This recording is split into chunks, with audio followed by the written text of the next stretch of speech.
This is an incredible story that I doubt we would ever see in the United States, because you can just imagine the right wing outcry if a place of worship lost its tax exempt status, even if they deserved it, and even if they were warned it could happen, and even if they had every opportunity to avoid that punishment. But it's true. The Jehovah's Witnesses are in danger of losing their status as a charity, as a non-profit, as a tax-exempt religious institution in Australia, because they refuse to play their part in addressing allegations of child abuse. Here's the backstory. In 2013, the Australian government set up the Royal Commission into Institutional Responses to Child Sexual Abuse to look into this very serious issue.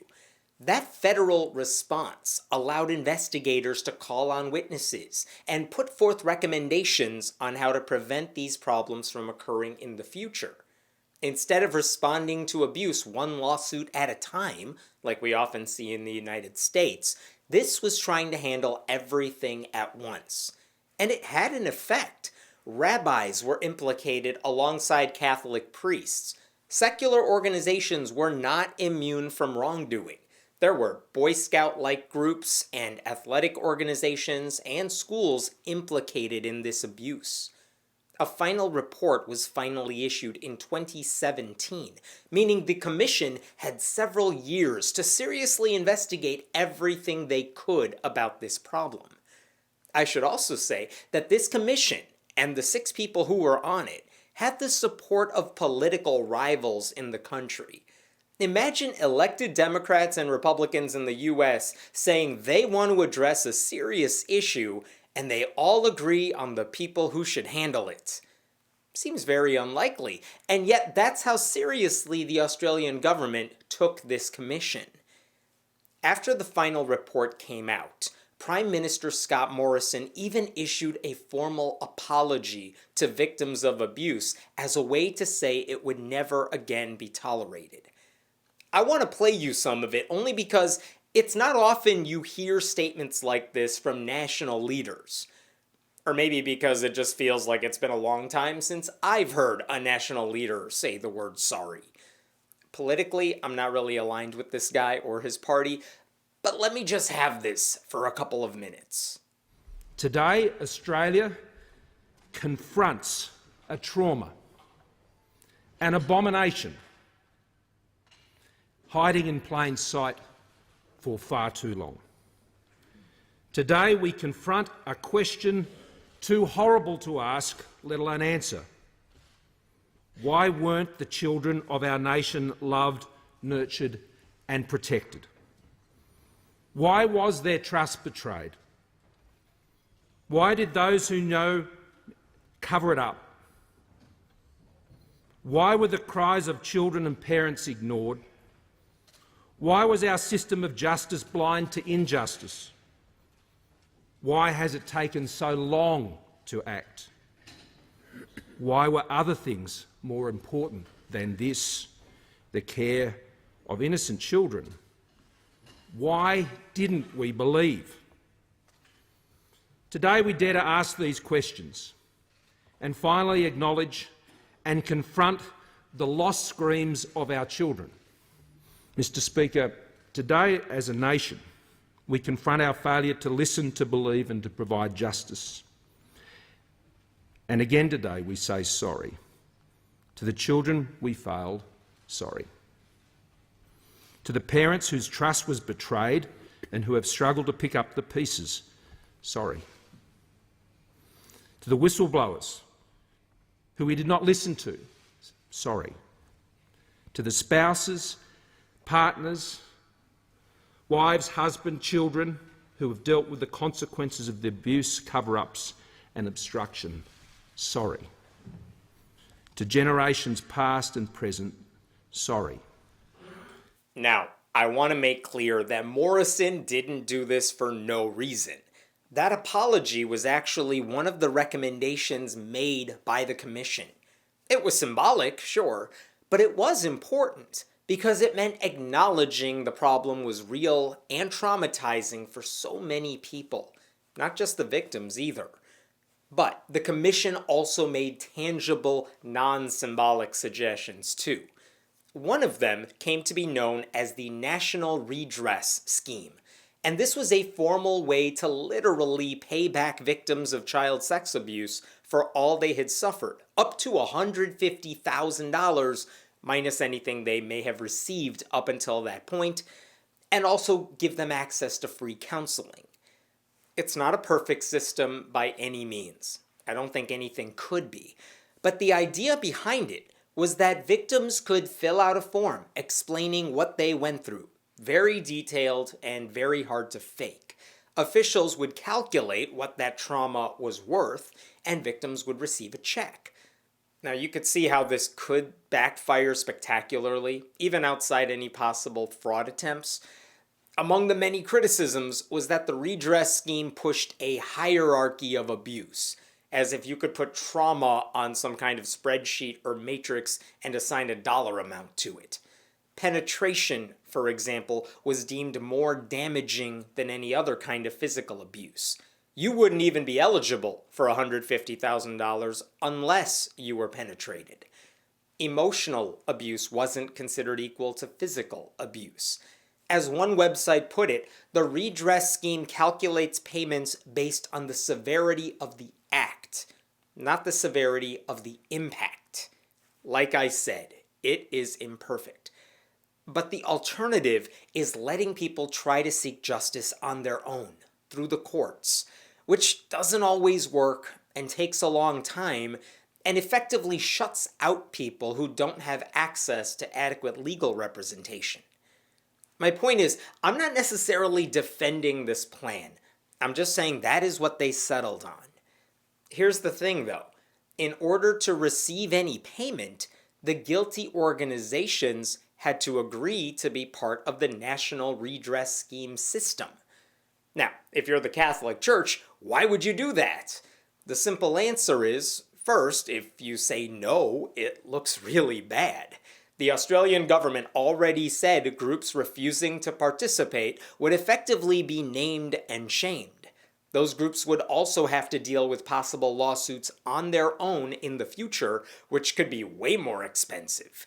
And they could lose a lot of government benefits, including their status as a nonprofit group. Meaning it could be really hard to take in donations later on if they don't participate. That's the grip the government has on these groups. But by participating, not only could these institutions maintain their status as a charity, they could give a finite amount of money into the system and send a clear message that they take this issue seriously. Like, the Catholic Church has a bad reputation. Participating in this program, believe it or not, is a way to improve their image. Now, I should say the Catholic Church as a whole chose not to participate, but they left the decision up to individual dioceses, and many of them did participate on their own. Okay, that's the backstory. Here's what's happening now. Back in July, 6 organizations who were name-checked during the Commission's investigation were publicly announced, shamed, as not joining the redress program. One of them quickly signed up after that announcement, but we're talking about groups that were responsible for cases of child sex abuse. And by refusing to take part in the redress scheme, their victims' applications for money could not be processed. They were hurting these victims a second time. One of those groups, the most prominent one on the list, was the Jehovah's Witnesses. And I'm not kidding about them being prominent on this list. The commission said they had reason to believe there were 1,800 children who were victims of abuse and about 1,000 perpetrators. That's just within the Jehovah's Witnesses. That's why in 2016, the Royal Commission said the witnesses did not adequately protect children from child sex abuse based on stories they were hearing. In fact, they said the witnesses relied on outdated policies and practices to respond to allegations. Here is an example of that. The witnesses have something called the two-witness rule, which says your account of abuse is only taken seriously by church elders if another person witnessed it, even though the only other person around may have been the abuser himself, who is not going to testify, which means the victims are just screwed. Furthermore, those religious leaders accused of child sexual abuse were not disciplined in any significant way, and in some cases, they remained within the organization, able to strike again. The point is, the witnesses deserved to be called out, and they should have said yes to participating, but they did not. Why not?